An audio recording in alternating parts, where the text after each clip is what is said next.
Hi, my name is Davin. I'm the CEO of Global Protection Corp based in Boston, USA.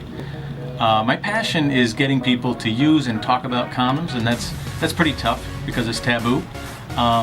Please go out there and use condoms and practice safer sex. You're listening to Mag at AFO Radio. Very excited to be here.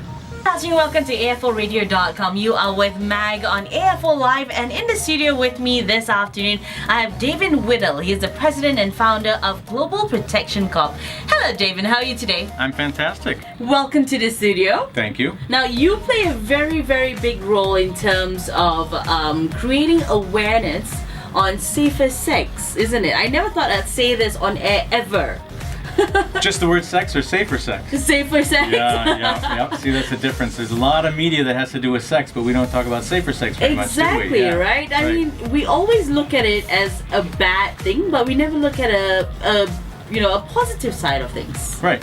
Yeah. Right. So we see so much sex in media and movies and TV shows and things like that, but why is it when we talk about condoms, somehow It becomes that's taboo. Yeah, why is that? Yeah. Now, you've been in business for so many years. Yeah. Did you ever see yourself going into the industry? I definitely cannot say I ever saw myself using, or not, I saw myself using condoms. I actually stole my first condoms when I was in high school because I was embarrassed about condoms too. Okay. But no, I didn't think I was going to go into the condom business. My mom didn't either. And how did she take that? Well, my mom is actually a choir director, a church choir director. Oh, wow. So, yeah, it was definitely a shock when she was trying to explain to people back at church back home what I did. Okay. She said that I sold condominiums at first. She's a smart woman, isn't she? Yeah. I'm going to ask you this. Now, you wanted to make a difference in life after I read your whole profile, and you decided to take it one condom at a time. Now, how old were you when you decided to do this? I was a junior in college, a sophomore, junior in college.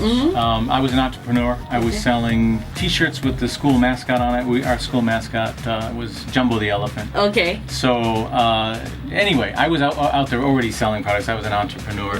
And the Surgeon General in the United States, which is like the head doctor in the U.S., came out in the late 80s talking about how condoms should be promoted to stop HIV and AIDS. And it was a big controversy in the Reagan administration. So this is ancient history to people, but the reality is at that time it was a huge controversy. And one of the facts that came out during that I heard as a student was that one out of every 100 college students was HIV positive. Oh, wow. Now, on a campus of 4,000, that means 40 kids were HIV positive. Now, nobody would have ever thought that anybody was HIV positive. So just that fact was a real shocker. It was a real slap in the face. And so I decided to do something about it. Of course, because they were taboo and nobody could talk about condoms, I decided to put them in a fun package and just completely change the identity. So I treated it just like a T-shirt. Nobody would want to buy a white T-shirt. Yes. I couldn't just do that. But as soon as I put a Jumbo the mascot on it and a funny saying, everybody wanted to buy them, right? Correct. So I did the same thing with the condom. I put it in a matchbook and I called it Unmatched Protection. And then I had a funny picture of the Jumbo on the front with his thumb up, the condom over his thumb, and on the back it said a safe Jumbo is a happy Jumbo. Wow. 10% of proceeds went to AMFAR, which is an AIDS services organization, and basically once I did that, it was like tripping a switch. It was magic. The same person that couldn't have spoken about condoms at all would never have taken a condom from me. Those same people would do anything to get that condom, and then everybody talked to each other about the condoms. It just spread like wildfire.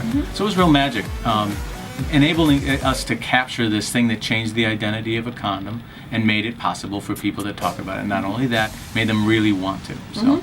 And you made them do it voluntarily, isn't it? Yeah, not only that, but You didn't I got force them to pay. I got them to pay $1 a piece. You know, it's made money at the same time. Yeah, and it was really, it's magic when you can use market forces to go out there and do social good. That's the best. It's not like you're relying on the government to make change. We can make change ourselves, and that's what I discovered. And it was really such a powerful thing to be able to be an entrepreneur and do that thing that I love to do, solving problems by being an entrepreneur, but also then being able to do such social good at the same time.